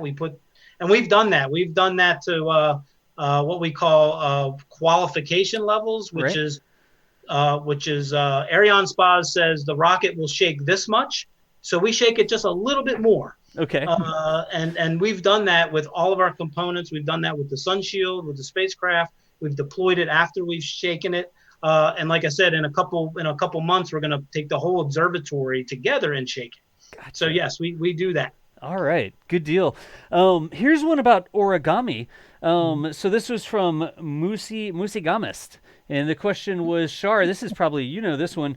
How do you deal with the creep from the layers as you fold it? So when you're folding origami, it sort of gets out of alignment. I don't know what the right way to say it, but is there a special trick you can use? You just get used to it? Well, I mean, paper creep is an official term. Really? So this person knows what he or she is talking about. Yeah. And it happens when you try to, maybe I can sort of show you with this little thing. It happens when you fold paper over and over again, especially if you're folding it one way and then another way and then back again the other way. And because paper has thickness, as Keith, I think, was saying about the material, it can look very, very, very thin, but it doesn't take long of folding it over before you get a lot of, it can't go around itself because maybe your diagrams in your head are ideal. Right. And you want to fold it over and over and you want to make the edges meet, but they can't because they're being forced around an edge, and it takes up some of the paper, so it can't reach the top edge. It's like the more thickness of paper that you have in each fold, the more radius it has to fold around, and that sort of steals some of your paper, right? Does that sort of make sense? Exactly. I think that's a great description of it. And so what you do about it really depends on the model you're making. So if someone's teaching you a model, they may say you really need thin paper for this. You can't make this out of thick paper. Right. And that's going to probably be the main reason, because you're going to be folding it over and over and over again. And after a while, you're going to make small folds through many layers of paper. It's just about impossible. Yeah. So someone like, there's a very well-known paper maker named Michael LaFosse and also Richard Alexander. The two of them they have a paper studio. They're both really well-known origami artists, but they also make paper. So people will order, like, I want a really thin double-sided paper that will withstand folds and won't rip. And so they'll go to work on that and, try to work on the properties of it to invent that sort of thing. That's almost what y'all had to do with James Webb, right, Keith? You had to get a company to make special material for the sunshade, and I guess that had to be a certain thickness and that sort of stuff, right? Exactly. Yep. We specified all of that because once again, I don't know. I hate to go back to this little paper model, but I will because Char hit it on it. Right at this fold right here, because we folded it in, it's about 70 layers thick there. So 70? when we do that one big fold, we have 70 layers, and guess what they want to do? They all want to shift. Oh. They all want to move to a different place, and you get this kind of weird thing you battle. So yeah, paper creep shape. Yeah, we see it exactly. So that's we call like that a cross fold. Yeah. By the way, I'm not sure if you have where a paper is orthogonally has two pieces folds on. We call it a cross fold in James Webb parlance, but our cross folds are where we get the maximum stress and where our tears can happen. So yeah, and it can start to crimp inside there, like at that even the U shape. Yeah. So it's little wrinkles. Yeah. Yeah, it's a great question. I mean, it's one of the things you have to really problem solve about if you're going to do origami. Exactly. Yep. Practical problems. Yep. Absolutely. So here's another. I'm just going to get some more questions in here. A Broken 44 said, I heard the mirrors are very finely aligned and a deviation would ruin the captured picture. I imagine the strong vibrations during launch would mess with the finely tuned instruments. So how does the telescope check itself? How does it compensate for maybe getting shaken a little bit during launch, and then does it recalibrate itself to figure out exactly how much it needs to unfold? Or how do you deal with that? So I mentioned that 6-month period after we launch called commissioning. So if you looked at those mirrors, there's 18 of them. They're actually 18 separate mirrors at launch, and we do something called snubbing them. So we push them down really hard against a stop. Right. That way, when they launch, they can handle the vibration. When we get them in orbit, we do something called wavefront sensing and control. So each one of those mirrors has a series of mechanisms on the back of it that let it push and pull and tilt and turn. So over a period of that 6 months, as we're cooling down to these cryogenic temperatures, we have some of the world's best optical engineers. They're going to look at stars, and they're going to use reference stars, and they're going to align using these very precise mechanisms on the back of the mirrors to align them all. And what you'll get is all 18 mirrors acting as one big mirror. We call that wavefront sensing and control and alignment. So yes, we had to be able to do that on orbit because there was no way for us to align it on the ground, have it survive launch, and be a great optical system on orbit. So that was implemented in the design. Gotcha. So every one of the mirrors, as opposed to having one big mirror, it's kind of hard to fold one mirror, right? But another thing you get, because you have all the little 1, 2, 3, 4, 5, 6 hexagons, is you're able to tune each mirror a little bit, each segment, I guess. Absolutely, and that's the beauty of that design. Yeah. Because we couldn't build one monolithic mirror. If you look at the Hubble Space Telescope, like Hubble, it's a monolithic piece of glass. We couldn't have done that large. And then even the ground-based telescopes, you go out to Keck in Hawaii, you'll see their hexagonal mirror segments, and they've really pioneered how you align those hexagonals together to act as one mirror, and that's our goal. So that's a rather intricate process on orbit, and it takes us quite a while on orbit. But and there's computer models running on the ground, and it's a really interesting process. But that's how we get to orbit and actually have a working telescope. God, that makes perfect sense. I mean, you have to launch. As it turns out, it takes a lot of energy to get off the surface of the planet and up into orbit. So you're going to get shaken around. You have to deal with that. And so we go from 0 to 25,000 miles per hour over the course of 10, 20 minutes. So those forces are it's like, let's build this great telescope. Yeah. Now let's hurl it into space. Space. It's not intuitive, but there's lots of space telescopes that have successfully launched. So. Good question. Another great question. That was a great question. Yeah, this is the thing. Like, there are a bunch of really cool people in chat, and they have so many good questions. There's no way we are ever able to get to all the questions, so I'm continuing to go through. This is the fun part. Yeah, it really is. It really is. Really quickly, how far or fast will James Webb go? So that sort of ties into what you just said, 25,000 miles an hour. How far away from the Earth is it going to be? Yeah, so we're putting it in a special orbit called Lagrange Point 2. Right. There's actually an orbit around that place, so it's a million miles. So about a million miles. The The moon's 250,000 miles, so we're about 4 times the distance away from the Earth as the moon. That's a unique place. So we're not going around the Earth every 90 minutes like most satellites. We're actually sort of in a solar orbit. So as the Earth goes around the sun, right? I can't even. As the Earth goes around the sun, James Webb sort of gets dragged along by the gravity of the Earth, and it's this unique mathematical, a lot of mathematics here that Lagrange discovered. Every two-body system with gravity has these Lagrange points. Where gravity does this weird interplay. So we like that because what that does is over the course of a year, James Webb can observe the entire sky. Right. And it lets us keep the sun shield between the Earth and the sun and our telescope at all times. So we like that Lagrange point too, but it is 1,000,000 miles away, so it's pretty far. I was going to say we need Char to fold us an origami telescope and some origami Earths, and then we can have models to actually hold up. Oh yeah. I need the 7th grade science project with the planets. Give me a couple days. Give you a couple days. Wait, right? I mean, we have 10 minutes left. You're the origami expert. Like, yeah, I'll have it done right away. Exactly. She just goes shh, and then holds it up all of a sudden, like in the cartoons. Really quickly, how many people have been involved on working with James Webb? The number's always bigger than people think, so I'll ask that one real quick. Yeah. At the magnitude of the program is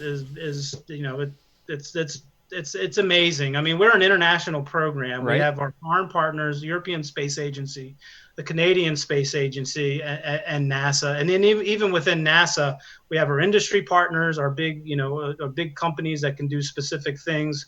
All the names you're familiar with in aerospace.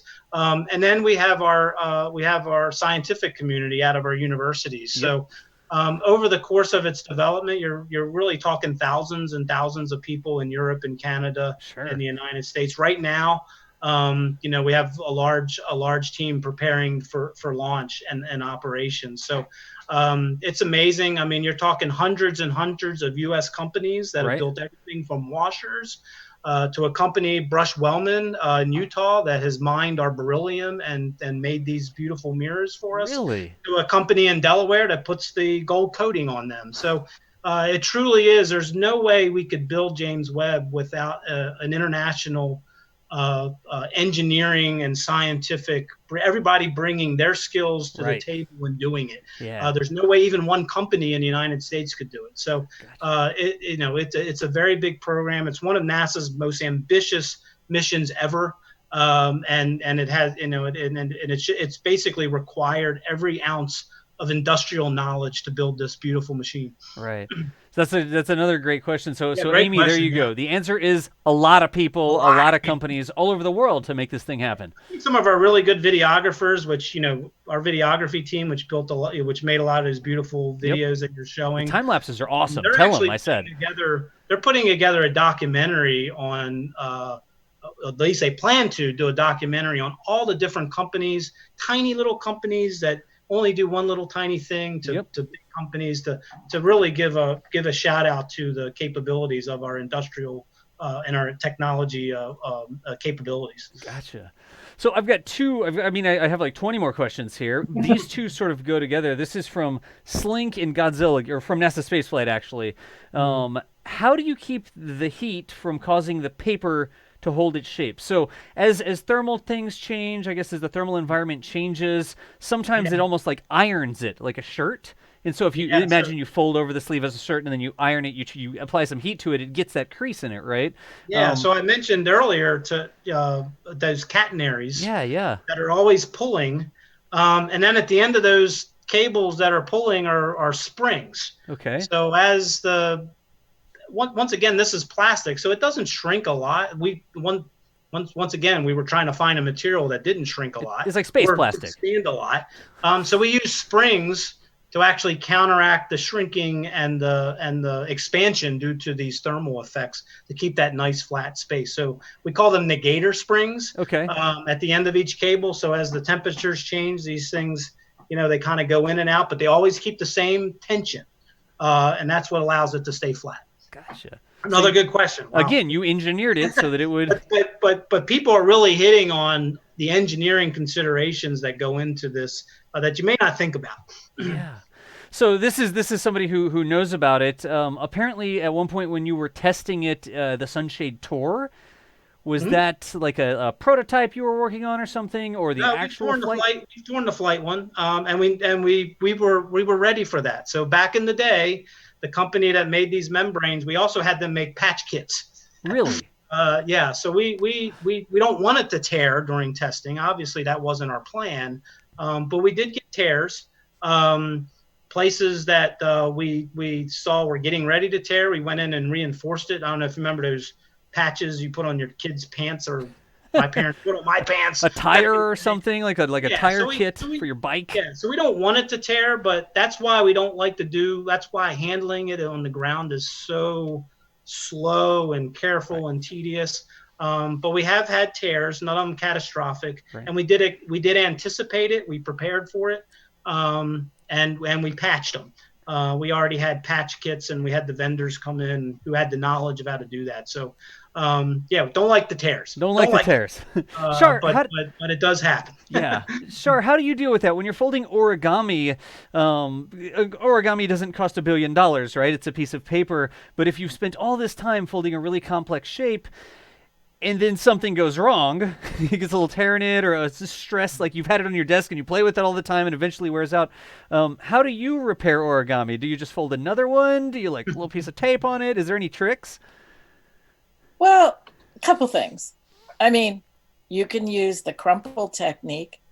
The crumple technique.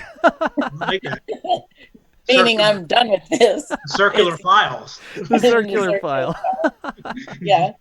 Actually, I'll just take a little diversion to say that one of the activities that, and this doesn't relate to your question exactly, That's but one of the things we have as an activity is looking at crumpling versus folding, just to investigate what really is the advantage to folding things versus crumpling them. Right. And so I think that's an interesting question, but okay, let me come back to the question. Sure. I mean, you could take a number of different approaches. It depends how valuable it is. And, you could, God forbid, use tape or glue to patch things if it isn't front and center. But paper is very tolerant of a lot of things. But when it breaks, it breaks. And so you could decide that you're going to use it as a problem-solving opportunity. A problem-solving opportunity. My answer to a lot of different things, which is like, I can't fix this. Could I make it look better? I mean, I do calligraphy as well. And that's a principle of calligraphy, is when you make a mistake, you turn it into something interesting. Right. That's the whole job. I like it. It's like all of a sudden there's a flower there on that P. Like, yeah. I mean, in aerospace, I'm thinking there's probably some of that too, is when you see something go wrong, God forbid, you don't want it to happen on the real thing, but you use it as. I think I mentioned earlier that, we have rip stops built in so that we do anticipate we could get a tear on orbit too. And as long as it doesn't keep on going, we want it to stop. And so that's all been anticipated. Yeah. Don't want it to happen, but we try to prepare for it. And plus, another really great thing, I mean, whatever you're doing in STEM, whatever you're doing in life, just because something didn't work perfectly right the first time doesn't mean you throw up your hands and give up, right? James Webb goes through and they fold the sunshade and they unfold it and they learn from it. If there's a tear, they're like, hey, there's a tear there. How can we address this? We one of the reasons we test is because we want to learn. Yep. We hope the tests go well, and then sometimes you find something during the test. But if you don't find anything, that means you're just wonderful in designing something, and you don't need to test. But we've never done that, and I think James Webb. I know, like I said, I get back to that frustration for how long it's been. We exhaustively have tested James Webb and plan to do it. So we have much more testing because of the value of the mission, the importance of the mission, and how many years have been in the mission. We test this much more than we would a typical program. Yeah, Absolutely. It's just, I mean, a lot of people are like, oh gosh, it tore, geez, they don't know what they're doing, or this is never going to work, or whatever. But as long as you learn from it, it doesn't matter if you're folding an Origami F14 or you're folding a sunshade for a space telescope. As long as you are doing these tests and you view it as a learning process, then you can go back and in your final product, hopefully, you just get better and better until you got something that's ready to launch, right? Exactly. Yeah, I like it. A couple just really quick questions here. There's so many questions, we never get to all of them, but here was one. Shar, this was for you. Are there any tools you recommend for origami? So is there like a folding thing or a special knife that you use to make creases? Or is there anything like that in origami? Never thought of it. Yeah, there are some tools, Yeah? actually. One of my favorite She's got some. One of my favorite tools is this. Okay. The little paper slicer. Okay. So you stick the paper in here. Yep. It's so much better than scissors. Wow. If you've tried to cut along a fold with scissors, you know what I'm talking about. Yeah. You fold the paper lightly and you just slice it. It's and like I do a lot razor of blade. that. I do a lot of modular stuff, so I'm often cutting paper down to a size that I want. Yep. And so that's one of my favorite tools. Cool. There's things called bone folders, because originally they were made out of bone, but they can be made out of anything. And they usually have an edge that is not super sharp, so you're not going to rip your paper when you fold a piece of paper. Yep. You want it to be a really solid crease. Sometimes it's really hard on your hands. Yeah. And some people like to use a folder, especially if you're using thicker paper. Yep. And so a bone folder, which, as I said, could be made out of wood or plastic, it is rounded just a little bit so that it doesn't rip your paper. I have used old credit cards for that purpose, but you have to be a little careful because they're pretty sharp. Right. And so that's a second, maybe very popular thing. Some people like to fold super small stuff, amazingly small stuff. And they might use tweezers or a little pointed. Sometimes you use pointed objects to poke out corners. Right.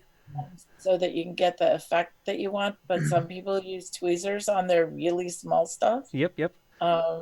We have a big Q-tip, by the way. So we called it a Q-tip because it was like a big long pole with a soft thing, and the technicians would sort of use it to poke push the sun shield, just push it a little bit to get it to going right.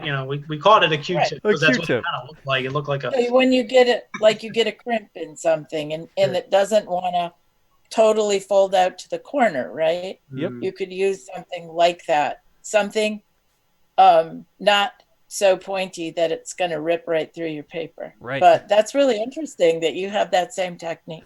Oh yeah, real rocket science when you see this. What do you thing see? called Big Q-tip. I mean, if you want stuff to stay folded, so I know somebody who puts pleats in fabric. Okay. And so her tool is an iron, a really hot iron. Right. And what you're doing is you're breaking the fibers and you're giving the fabric permanent memory. Oh. I mean, basically, when you fold a piece of paper, it has memory and it's not really going to unfold. Sure. It's always got the crease in it. Yeah. Like yours, like your sunshade that you keep holding up. My paper sunshade. That's why we don't make it out of paper. But you can give fabric permanent paper or permanent memory too. If it's not, like, natural fabrics don't like to do that, but synthetic fabrics can be just melted at the edge a little bit. God. So you've seen maybe I have a scarf that has this same thing like embedded in the whole scarf. And I'm pretty sure it's made that way. It's made with 2 pieces of paper with the fabric sandwiched in between, and then it's folded up and it's put under high heat. Now, maybe not an iron. I know sometimes the person I was talking about, her name is Win-Win, and she does a lot of sort of fashion origami. Yeah. And she'll bake it in her oven. Bakes it in the oven. Nice. But, it's a technique to give something a permanent, a permanent crease in permanent crease. I mean, I love it. It doesn't matter if you're doing spacecraft engineering or you're doing fabric fashion creasing or you're folding origami. I mean, a lot of the same principles, whether it's a mathematical reason that peaks will collapse or not, or just tricks that you can use. It's all about learning. And we've learned all these different things because we got to talk to y'all today about James Webb and about origami and little tips and tricks. And then earlier with Alicia when we were folding that F-14 Tomcat, I'm gonna have to go back to the beginning of the stream and actually try to fold my F-14 Tomcat. I tried to make something, but it had tape on it, and I didn't want to show Shar, so I threw it over there so she wouldn't see it. I'm not that much of a purist. Well, let's. I know we always have so many great questions. We never have time to get everything in there. Let me do this. Let's pull Summer back over here with us because we are coming up on the end of our time. We do 2 hours, and when we first started these events, Intrepid was like, 2 hours? What are you going to talk about for 2 hours? In every event, we run out of time. We never have enough time to get through all the questions and everything. But Summer, welcome back. Thank you so much for joining us here today. I ran and did a costume change because I forgot I have a Lagrange point necklace. Oh, look at that. Yes. There's by the way, there's 5 of them. Yeah, this is just 1 and 2. Yeah. A Lagrange point necklace, and you have the James Webb earrings there. Okay, we're going to have to talk after the show. But I also wanted to show you you talked about fashion, but we also mentioned Jiffy Pop. Oh, hey. It's very much like the star shade. That's right. It is true. And then I said awesome. I wanted to pop one of those live on the stream, and then I completely forgot about that idea. You got a Jiffy Pop that's actually folded up. You can still buy Jiffy Pop. I have to check that out. Oh, y'all. So again, Summer Ash is our moderator through the main part of the conversation there. Summer, thank you so much for the time today. Keith Parrish, look, we'll Brady Bunch it, right? Keith Parrish with the James Webb Space Telescope. Keith, thank you so much for the time today. It was a lot of fun. I really enjoy talking to everybody about James Webb. It's everybody's telescope, so hopefully everybody will be as excited as NASA and the astronomy community is. Yeah, it's so cool that it's such a big international effort for so many different places coming together. Like you said, no one organization could put it together. But we're glad that out of all those organizations, we had you here on the stream today. It was a lot of fun. Thank you. It was a pleasure. Excellent. And then also, last but not least, Charlene Morrow with OrigamiUSA. Charlene, thank you so much for the time today. Totally welcome. Yeah, very cool. I love hearing about these connections between things. Yeah, it's cool. It's really great. Absolutely. Did you ever think that you would have been sitting here talking with a spacecraft engineer about origami? No, a friend of mine said, "Oh, I didn't know you had a career as a aerospace engineer." It's a little intimidating, but a lot of fun. Excellent. So again, everyone here, chat, y'all know what to do. Put some thank yous into chat over there for everybody that makes these things, these streams happen today.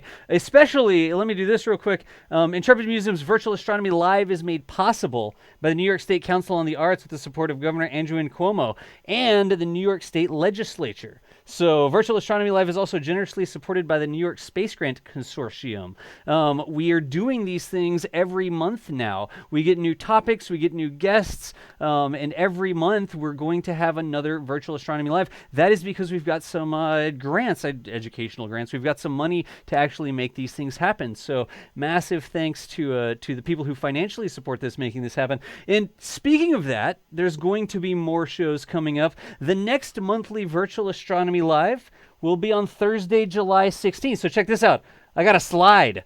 We actually have the date a month in advance. Thursday, July 16th, we're going to be talking about astronaut photography and art. So for more information, you can go over to Intrepid Museum. We'll put that link in chat there, and y'all can actually sign up for reminders and stuff like that. But we're looking at doing these through the rest of the year, the Virtual Astronomy Live. So I hope that y'all are enjoying them for sure. That is the end of our time here today. Again, Summer, Keith, Charlene, thank y'all so much for the time. Yeah. It's a fantastic time being able to hang out with y'all here virtually. So we really appreciate it. It's a lot of fun.